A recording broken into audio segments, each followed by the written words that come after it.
ഗിരീഷ് പുത്തഞ്ചേരി എന്ന അതുല്യനായ എഴുത്തുകാരനെ കുറിച്ച് മലയാളികളുടെ പ്രിയപ്പെട്ട ഗായകൻ മധു ബാലകൃഷ്ണൻ. ഗൃഹാതുരത്വമുണർത്തുന്ന അനേകം ഗാനങ്ങൾ നമുക്ക് സമ്മാനിച്ച് നേരത്തെ നമ്മളെല്ലാം വിട്ടുപിരിഞ്ഞ ഗിരീഷ് പുത്തഞ്ചേരി. എനിക്ക് അദ്ദേഹത്തിൻ്റെ കുറച്ച് ഗാനങ്ങൾ പാടാനുള്ള ഭാഗ്യം ഉണ്ടായിട്ടുണ്ട്. അദ്ദേഹം എഴുതിയ പാട്ടുകളും അദ്ദേഹം സംഗീതം ചെയ്തിട്ടുള്ള പാട്ടുകളും പാടാനുള്ള ഭാഗ്യം എനിക്കുണ്ടായിട്ടുണ്ട്. പ്രത്യേകിച്ച് ഞാൻ പാടിയ പാട്ടുകളിൽ എനിക്ക് പെട്ടെന്ന് ഓർമ്മ വരുന്നത് രാവേറിയായി പൂവേ എന്ന ഗാനം അദ്ദേഹം എഴുതിയ പാട്ടാണ്.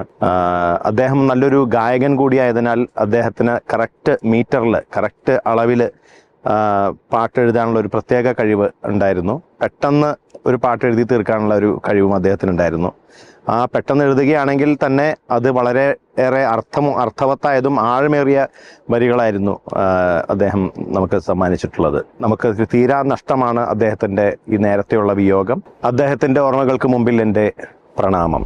സുജാത ചേച്ചിയുടെ ഹിറ്റുകൾ നമ്മൾ ഒന്നുകൂടെ ഓർത്ത് പറഞ്ഞാൽ എൻ്റെ മനസ്സിലൊരു നാണം, എന്റെ മനസ്സിലൊരു നാണം എന്ന് പറയുന്ന പാട്ട് വളരെ രസമുള്ള പാട്ടാണ്. അത് മനഃപൂർവ്വം അങ്ങനെ ഒരു ഹിന്ദി പാട്ട് പോലെ ചെയ്യണമെന്ന് പറഞ്ഞിട്ട് പ്രിയേട്ടൻ ചെയ്യിപ്പിച്ച പാട്ടാണ് അത്. നാടോടി പൂന്തിങ്കൾ മുടിയിൽ ചൂടി എന്ന് പറയുന്ന ഒരു ഡ്യുവറ്റ് സോങ് ഉണ്ട്. പിന്നെ എനിക്ക് തോന്നുന്നു മേഘം എന്ന് പറയുന്ന പടത്തിനകത്ത് മഞ്ഞുകാലം നോൽക്കും കുഞ്ഞു പൂവിൻ കാതിൽ അങ്ങനെ ഒരു ഗാനമുണ്ട്. മണിപുറ്റത്താവണിപ്പന്തൽ ഡ്രീംസ് എന്ന് പറയുന്ന പാട്ട്. എന്റെ എല്ലാം അല്ലേ നിങ്ങളുടെ മീശമാധമല്ലേ നമ്മൾ വീണ്ടും എത്തുമ്പം ഉള്ള പാട്ടുകള്. നന്ദനത്തിലെ ചെമ്പരുന്തല്ലേ അല്ലേ കാലിലേപ്പ് കാണാം.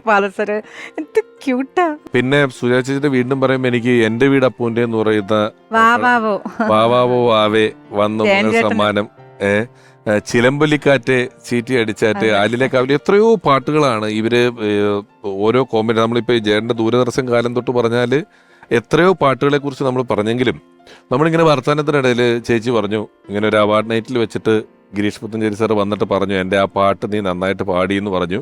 ആ പാട്ട് സിനിമയിലില്ല. ആ പാട്ട് ഇറങ്ങിയിട്ടുണ്ടോ? പാട്ടായിട്ട് ഇറങ്ങിയിട്ടുണ്ട്, പക്ഷെ സിനിമയിൽ വിഷ്വലായിട്ട് വന്നിട്ടില്ല. സിനിമയിൽ പൂർണ്ണമായിട്ട് വന്നിട്ടില്ല, പാതിയോളം ഉണ്ടെന്നോ.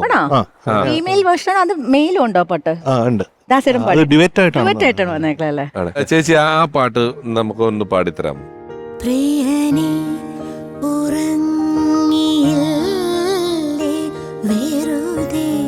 പിണങ്ങിയല്ലേ പുലരെ കരഞ്ഞുവല്ലേ ഹൃദയം മുറിഞ്ഞുവല്ലേ പ്രിയനെ ഉറങ്ങിയില്ലേ വെറുതെ പിണങ്ങിയല്ലേ.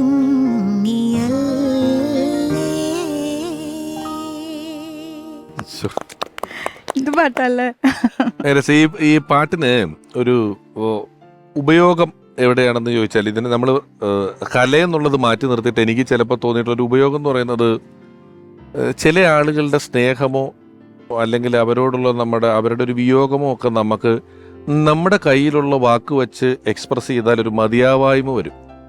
കറക്റ്റ് അളവിൽ കിട്ടില്ല.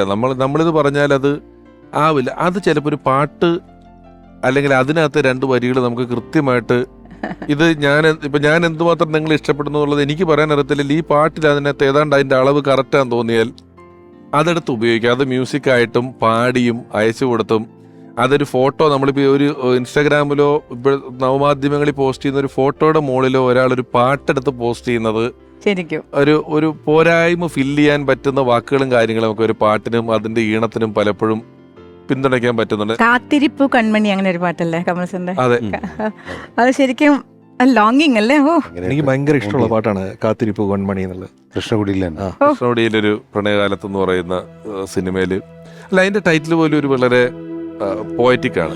കാത്തിരിപ്പു കൺമണി കാത്തിരിപ്പു കൺമണി ഉറങ്ങാത്ത മനമോടെ നിറമാർന്ന നിനവോടെ മോഹാർദ്രമീ മൺതോണിയിൽ കാത്തിരിപ്പൂ കൺമണി കാത്തിരിപ്പൂ കൺമണി. ശ്ശോ.